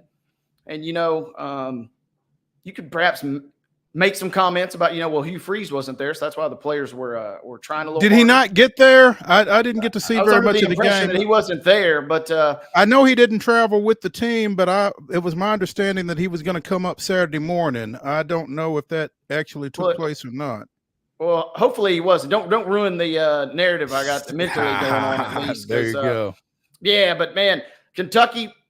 We've seen it obviously play Georgia extremely close. We've talked with both of our Texas guests, and they said they've been nervous all year about that game. And they still have the talent if they get up for games to make teams really uncomfortable. But it feels like maybe they're on the verge of checking out. Yeah. And again, 3-5, they've got 4 games left. Here they are. They go to Knoxville Saturday. They've got Murray State coming in. Then they go to Texas, and they've got Louisville coming in. So they got to win 3 of these last 4 to get bowl eligible. And I don't think anybody was thinking in terms of getting bowl eligible as being the ceiling for Kentucky at the beginning of this season. But again, three of these last 4 is what they've got to have. And I'm not sure that there's 3 there. No, it doesn't feel like they're going to rally for Tennessee. It'd be really hard to give them. They do get Murray State, which obviously should be an easy win, but I got a really tough time believing they'll be motivated to go on the road and get Texas. And I mean, Louisville is a pretty solid team, and it's a rivalry game. I guess maybe there's an element of going it either way, but I'm not buying it. It feels like 2-2 at best. That's what it feels like to me, unless something miraculous happens. And again, if one of those teams were to have a bad day, Kentucky is certainly capable, at least defensively for sure, of really giving your team some fits. But when they're checked out, I mean, that's the thing. You can have all the talent in the world, but when they're checked out and it feels like Stoops has kind of lost them already, right. That is a tough rallying cry. Yeah. You were touting Boise and UNLV on Friday night, and it came through. Great game. Man, I mean, if UNLV had not lost to Syracuse in overtime, this would, I feel like, have been hyped up even more. But it probably got the praise and the attention that it deserved. And Boise delivers. Genty is wild too, right? I mean, by his standards, not the greatest of the game. And he still ran for, 150 yards and a touchdown. I mean, that's how good this guy is. We're talking about not a great game, but UNLV, back and forth. Boise with a big lead early, and then the Rebels come back with a couple of touchdowns in the third quarter, I think it was, to kind of get back in. It was fun to watch, especially any excuse to be up late watching a game like that is epic, but especially when it's 2 teams that were kind of battling for Mountain West supremacy there. Yeah. The Associated Press poll came out, as it does, and voters, I guess, we're disappointed in Vanderbilt because 25th last week, they fell out of the poll. They are at number 26. They are the first among others receiving votes this week. It's all Tennessee because Memphis is second among others receiving votes, I guess technically at number 27 in the top 25. Your top 4 is unchanged from last week: Oregon, Georgia, Penn State, and Ohio State. Miami jumps Texas. Tennessee is 7th. Notre Dame is 8, up 4 spots after that huge win over Navy. BYU and Texas A&M rounding out your top 10. Indiana holds serve at number 13. Man, I don't watch a whole lot of Big Ten football traditionally, but I find myself riveted to this Hoosiers team, man. I don't know what it is. And they had to go to former Tennessee signee Taven Jackson at quarterback this weekend against Washington State because Curtis Rourke, I think, has a thumb injury. He's expected back, but they didn't seem to miss a beat. Again, moving to 8-0 with that win over visiting Washington on Saturday. You can see the rest of the poll. LSU drops 8 spots to number 16 with that loss to A&M. Army up a couple of spots to 21. I guess Navy obviously fell out after that loss to Notre Dame. Colorado holds on at 23 after defeating Cincinnati. Colorado's back in? They're back in, and they're bowl eligible, baby. The Buffs are going bowling. Okay. And Wazoo is ranked representing the Pac-2. How about that? The Pac-2. You got to love that. The Cougs moving in at number 22. Yeah, that's awesome. Let's take a break here on Main Street Sports today. When we return to the Lee Company studios, we should be joined by Ben McKee of Go Vols 24/7 talking about his weekend. When we come back, stay tuned.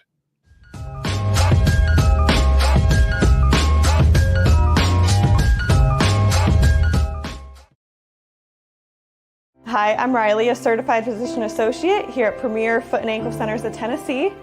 We have a couple locations, Murfreesboro, McMinnville, as well as Franklin. We treat people of all ages. We're excited to get you back on your feet and hope we can help you today. Call us today to schedule an appointment. We look forward to seeing you. Because here at Premier Foot and Ankle, we believe that the journey begins with happy feet. He shoots, and he scores!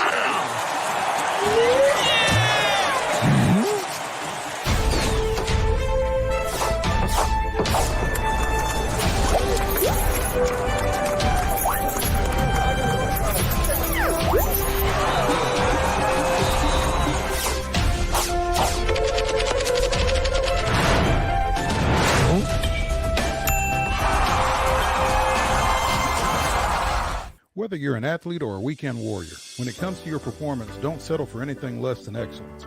We're proud to announce that Mid-Tennessee Bone and Joint Clinic is now Tennessee Orthopedic Alliance of Columbia, where we are redefining sports medicine and orthopedics. Tennessee Orthopedic Alliance's team of expert sports medicine physicians understands the unique demands of your body.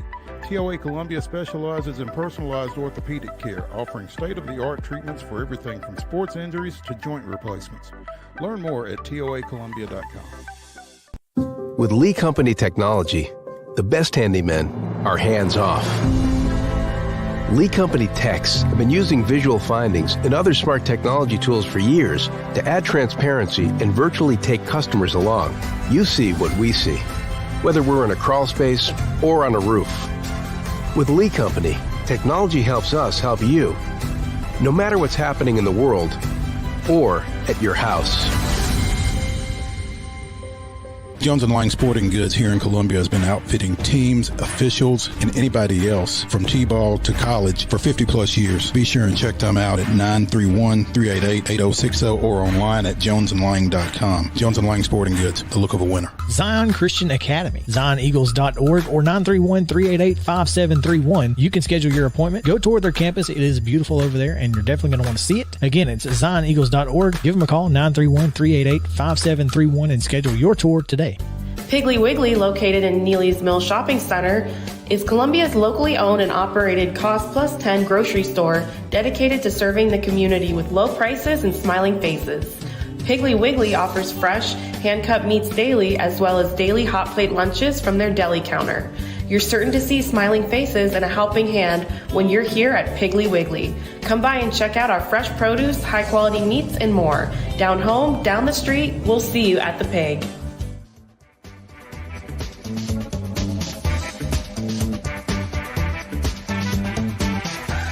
Welcome back to the Monday Mirror edition of Main Street Sports Today, presented by the Tennessee Orthopedic Alliance of Columbia. I'm Maurice Patton, along with Wade Neely, and we are pleased to have with us from Go Vols 24/7, Ben McKee. The last time we visited with Ben, he teased his trip to Nashville this past weekend to catch UT baseball at First Horizon Park against Western Kentucky. And certainly want to talk some other stuff, but we don't get much chance to talk fall baseball, but we're going to today because Tennessee still dropping bombs. They went back to back with Andrew Fisher and Dean Curley in the first inning of their 14-inning exhibition against Western Kentucky and wound up winning 16-6. But UT still announcing their presence with authority on offense, huh, Ben? Yes, they are. It doesn't seem like the Tennessee baseball offense, although the basketball and football team are making people lose their hair over here in Knoxville. The baseball team doesn't appear that offense is going to be an issue for them, which totally makes sense because it has not been an issue really since year one, maybe year two a little bit under Tony Vitello, and with the way that they are recruiting and the high-level bats that they are bringing in, there should be no drop-off because of the amount of talent that they have recruited, not only through the high school ranks, but also through the portal. And that was kind of the storyline on Friday night. Of course, Andrew Fisher, he hit a home run that baseball traveled a long, long ways over the seats there in right field at First Horizon Park. But just the Ole Miss duo in general was my biggest takeaway. You have Andrew Fisher over there at third base. You also have Liam Doyle, the left-handed pitcher who got the baseball first, and he's had an outstanding fall and once again looked outstanding. I believe he gave up one hit in 2 innings and struck out 4 of the 7 batters that he faced. He's overpowering 2 hitters, and the 2 were roommates at Ole Miss. They set out into the portal to end up at the same school as one another. They're really close. The families are really close. So they were the standouts, which is pretty ironic given kind of their story and path throughout college baseball to this point in their careers. Liam started at Coastal Carolina. Fisher started at Duke. They ended up together at Ole Miss last year, got stuck together as roommates, and they hit it off and have been basically stuck together at the hip ever since. And that was on full display Friday night in Nashville. You know, it's wild that, like you said, this is the 3rd program for each of those guys as juniors. And when we obviously the transfer portal is a thing and it's not going away. But when you're seeing guys moving from year to year like that, and you're seeing coaches recruiting the transfer portal like that, creating chemistry, is that a thing? It's 1,000% a thing. And to me, that's the biggest question mark for Tennessee this fall. They certainly have a lot of talent, and they're trying to figure out where the different skill sets fit best. They have a ton of bats. They have too many bats, quite frankly. They have probably, off the top of my head, based off of what I've seen this fall, against one another, so take it with a little bit of a grain of salt, but I think it's going to be another deep offensive team, but probably 12 to 14 bats that are capable of being everyday bats. So somebody's going to have to sit on the bench.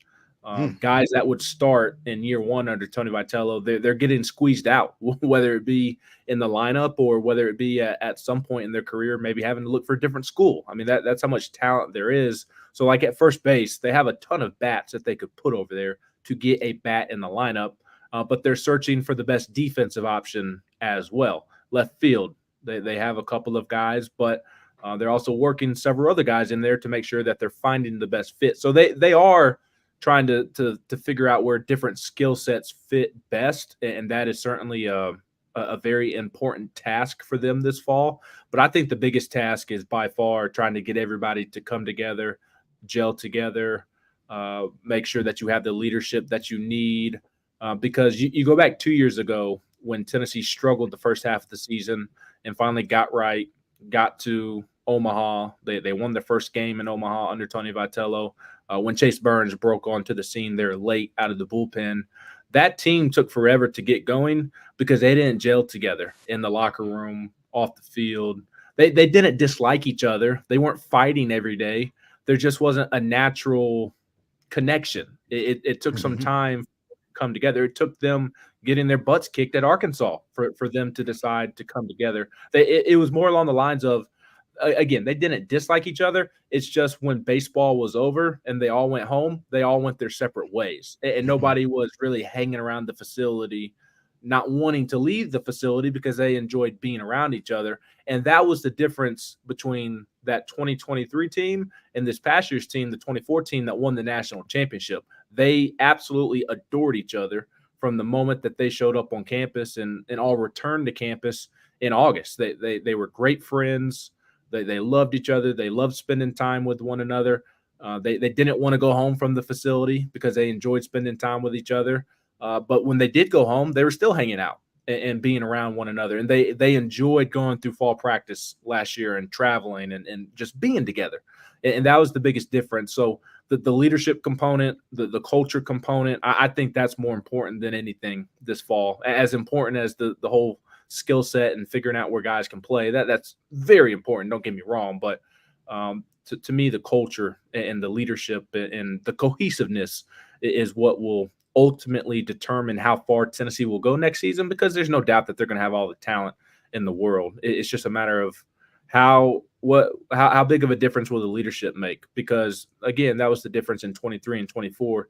The 24 team last year was close and had the leadership. That was the difference in them getting to Omaha and winning one game and winning the national championship. And when you're bringing in as many portal guys as Tennessee brings in, and not that they had a large class, but they brought in a handful, and those, some of them have egos. The high school kids that they're recruiting have egos because they're top 50 players, top 100 players. They could have gone to any school in the country. They turned down some of the millions of dollars in the draft to come to school. They have egos as well. So that's where I feel like Tony does his best work, and not just Tony, but the strength coach Quentin Eberhardt.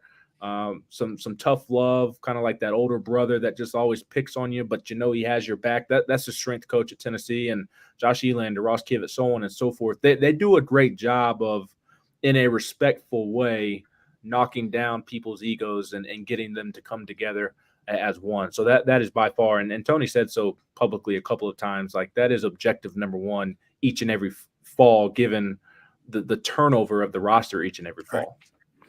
You know, we've talked with you on various occasions about this baseball program and this baseball roster, and Nashville and the Mid-State are typically pretty well represented on it. You saw Andrew Benke from DCA and Austin Henley from Mount Juliet pitch Friday night here in their backyard. What is A.J. Russell's situation, the former Franklin standout? AJ's in as good of a spot as he can be, coming off of Tommy John. He had Tommy John, I believe, the week in between Tennessee beating Evansville and traveling out to Omaha. And good news on that front at the time.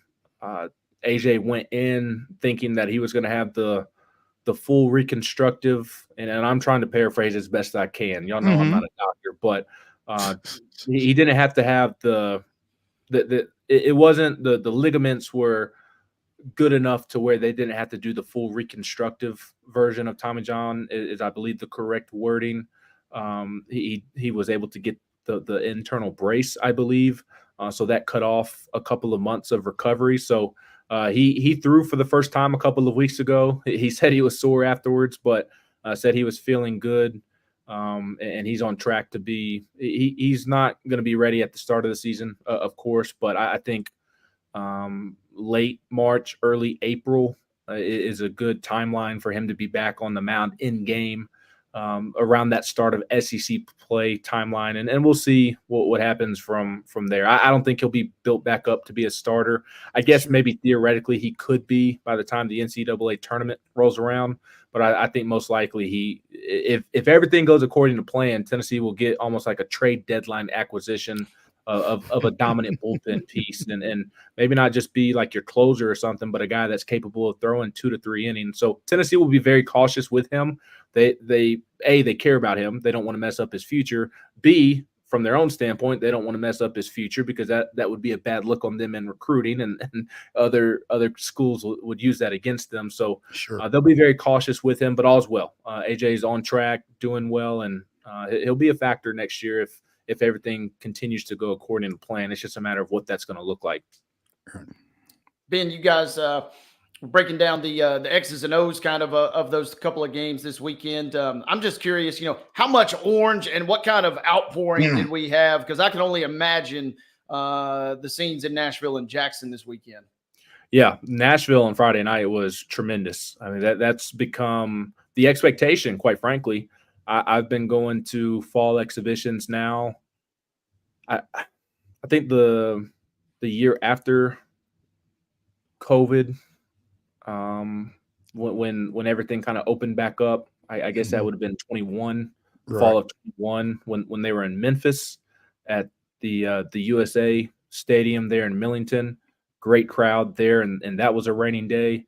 And then the next year they were in Jackson to face Memphis. Great crowd there as well. And last year they went to Tusculum to face Virginia Tech, and then they were at First Horizon Park in Nashville again to face Sanford. Great crowds, and it was no different this past Friday night. I was not in Jackson. I was at the Tennessee basketball exhibition yesterday, but seeing some of the photos and some things that were sent to me and videos, it looked like it was a great crowd there as well. So it's been really cool. Now, I don't mean to insinuate that the program is a circus, but it is kind of like a traveling circus. I mean, in this regard, yeah. They're the hottest ticket in town wherever they go. People are going to show up. People adore Tony Vitello and that baseball program. And Tony genuinely, it's not lip service. He's not saying it because he's running for re-election or trying to be a politician or anything. Like, he genuinely wants to give back to Tennessee fans because of how they support the program in season and how they travel to come visit them and watch them play. And he wants to repay them by traveling west to Memphis, Jackson, Nashville, and they've been to Chattanooga in years past. They're going to go down to Chattanooga here in about 10 days to play game 1 of their Orange and White Fall World Series. And Tony genuinely wants to be around Tennessee fans and say thank you, pay them back for the support that they've shown all throughout his tenure here. We asked you in your last appearance, and you didn't have an answer for us heading into this trip to Nashville. Did the trophy make the trip? Trophy did make the trip. I did not see it with my – actually, I did see it. Well, I didn't see it with my own eyes. I saw it in photos that I watched the photo be taken. I didn't realize at the time what they were doing, but I saw a group of Tennessee pitchers, the ones who did not throw on Friday and threw on Sunday in Jackson. They were dressed out in the outfield on the walkway, and they were taking photos. I saw them taking photos. I thought they were just greeting fans and signing autographs, but I saw the photos later of them holding the national championship trophy. So the trophy did make an appearance. And so there were photo ops for the fans with the trophy. Then that's fantastic. Yep. Very cool. That's awesome. Okay. You said you went to basketball Sunday. Tell us about that. It doesn't matter, but if they're keeping score, you want to win, and UT didn't. But obviously a lot of good things to take out of that. Absolutely. And you're playing a good team too. You're playing Indiana. You kind of want some bragging rights, and Indiana had a nice traveling crowd as well. There was a lot of red in the building. So you'd like to have bragging rights, even if it doesn't go in the win column or the loss column. It was a good defensive day for Tennessee. I thought they were very impressive defensively. Indiana did have a couple of key players out, but I was still impressed by where Tennessee was at in the exhibition defensively. And it was kind of almost reversed of what I expected going in. I thought the offense would be further ahead than the defense, and that was not the case. And that is because I feel like this is a good shooting team, and they did not at all look like a good shooting team yesterday. And because you had so many veterans move on from the program, like Josiah Jordan-James and Santiago Vescovi, that know the system inside and out and what Rick expects from them defensively, I thought the defense, it would take a little bit to get going. But last night, based off of how they looked against Indiana, I think the defense is further ahead than I anticipated, which is obviously great news. And they have the pieces to be one of the great Rick Barnes defenses yet again. It's just a matter of they have a lot of transfers. They have returning players, but they're returning into their sophomore year. So like Cam Carr, Kate Phillips, JP Estrella, they're in new roles this season. They're asked to do more. You have Bishop Boswell, the true freshman. I mean, it's really Jordan Gainey, Jemai Mashak, and Zakai Ziegler. Those three are really the only ones who are returning in a similar role. And even Jordan Gainey's being asked to do more by being the backup point guard and make more plays, do more defensively.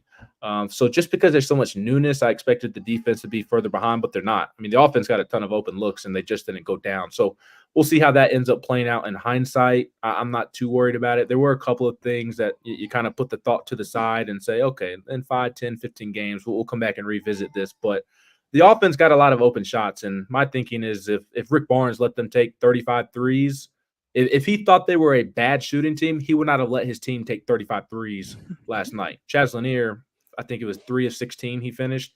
If Chaz Lanier was or is a poor shooter, Chaz Lanier is not taking 16 shots last night. So there's certainly some things to kind of put in the memory bank and come back and revisit at some point. But offensively, I thought it was just a poor shooting night rather than them not having the pieces or potentially being a bad offense down the road. You mentioned defense, obviously kind of going to be a calling card really every year for Barnes, but I am curious philosophically, I guess, with Connect obviously being gone. That was just such a weird, unique home run situation last year. Is there going to be any kind of schematic changes to try and find extra production, or is that kind of just something maybe sharp shooting smooths itself out in your mind? Yeah, I think it'll smooth itself out for sure. And I don't think that they're going to change what they do. I think the offense is still going to be the offense. That they're still going to get into the same actions that they want to run. You have Zakai Ziegler, who is arguably the best point guard in the country, leading the way. I don't think you need to change up things too much. I think the difference is just going to simply be different guys are taking the shots now. And there were games in which Dalton took a vast majority of the shots, obviously. I just think the wealth is going to be shared a little bit more this year. I don't think Chaz Lanier, he took a lot of shots last night. Maybe he proves to be able to knock down the majority of them in their secret scrimmage that they had against Davidson last Sunday. He was 7 of 12 from 3 for 27. So, and that was in the practice facility. It wasn't in TBA. You beat Davidson by almost 20, a little bit of a different circumstance. Maybe it was first game jitters last night, being in that arena for the first time as a Tennessee native. I'm sure he had family in attendance, maybe some nerves there, and that's why he had a poor shooting night. But he got a lot of open looks. So I think Chaz Lanier is going to take a bulk of them in similar fashion to Dalton. But I also think you're going to see Jemai Mashak take more shots this year. He was their best three-point shooter over the offseason. They keep track of all the shots attempted and made, and they chart that throughout their offseason practices. And he had the best three-point shooting percentage of anybody on the team. Jemai Mashak did. So I think you'll see Jemai take some more. Gainey will shoot them. Zakai will obviously shoot a ton. Zakai was 2 of 10 last night. Didn't take a shot within the three-point line. So my thinking is that there's not going to – and plus, Rick's an older coach. He's going to stick to what he does. Of course, he'll tweak things the way that he needs to the personnel as it develops. But I don't think you're going to see wholesale changes with Rick's offense. I just think it's just going to look different because you don't have Dalton Connect, who was a first-round pick. You hope that Chaz Lanier can be something similar, and I think he can. My thinking has been that he can kind of be what Antonio Reeves was at Kentucky last year, and then Antonio Reeves was in conversation for SEC Player of the Year midway through conference play, and I think Chaz can have a very similar path and a similar role and similar production. So Again, I don't think there will be wholesale changes. I just think it's the shot distribution will be a little more even this year. I found it interesting, Ben, that you mentioned Zakai as potentially the best point guard in the country, because right before we came on the show, the Field of 68 at the Field of 68 on Twitter posted its point guard rankings, top 20 point guards in the country in their estimation.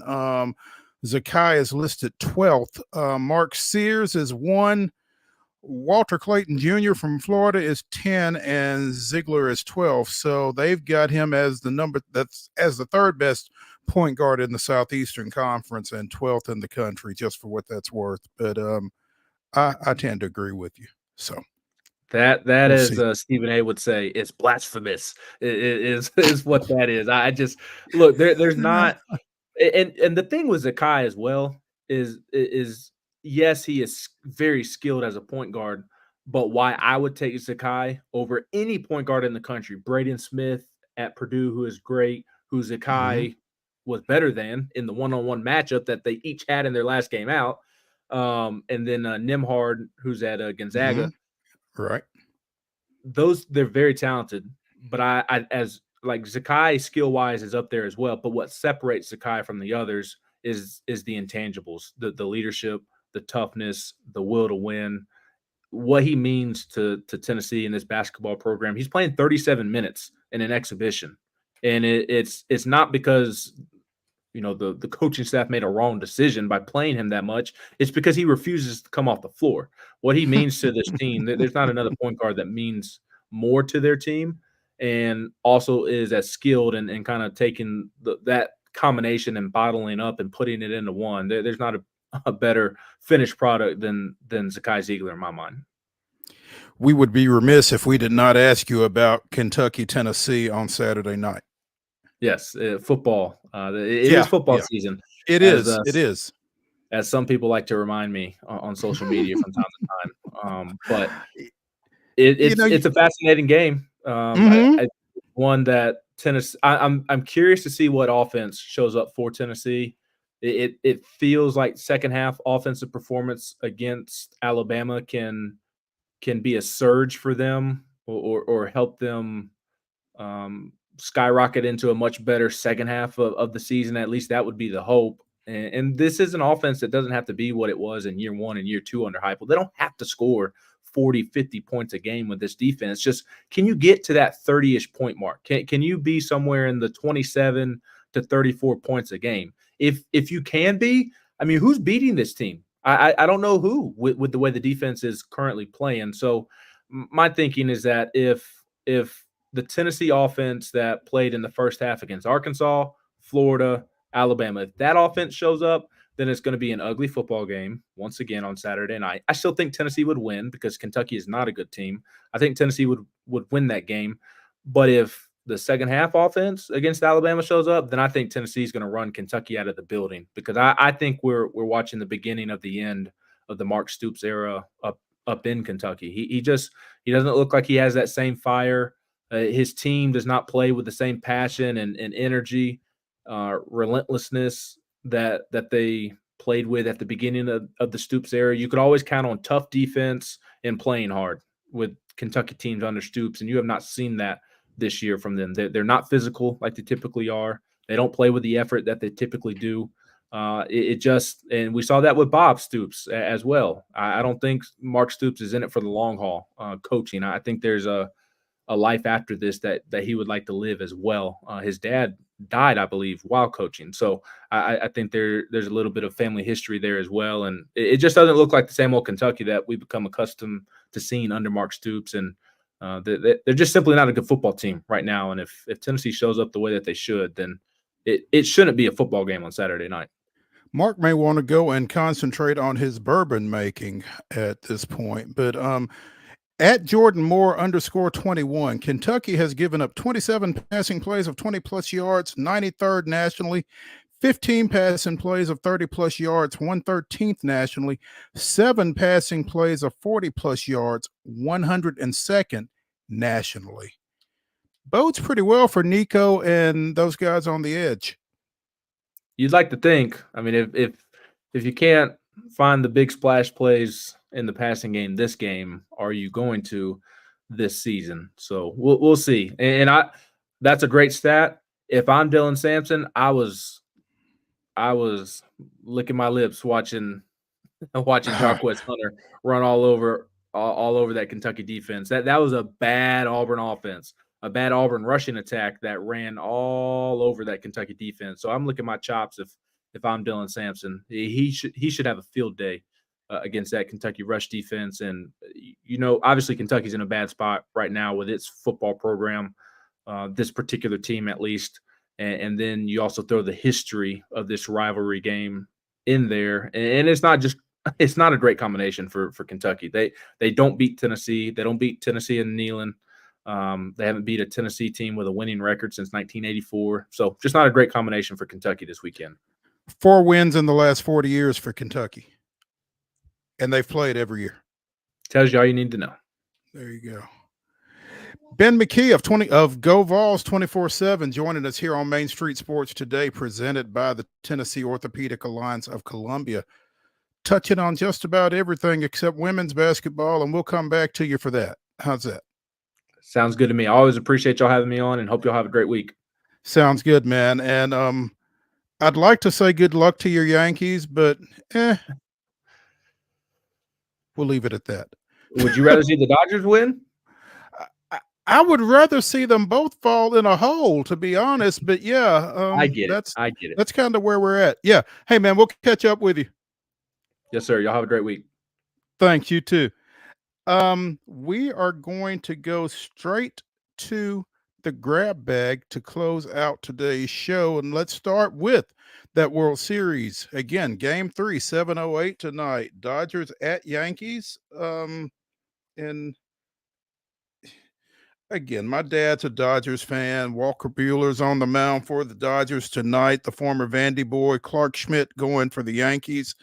I mean, and as somebody pointed out to us, we do have Mookie Betts playing for the Dodgers. So, I mean, I guess that's enough to get me to be okay if the Dodgers win. I don't know, though, tonight, going back to Yankee Stadium with that fan base behind them and that kind of thing, this might be where the Yankees get right. And once they get right with Judge and Stanton, who knows where they go from there.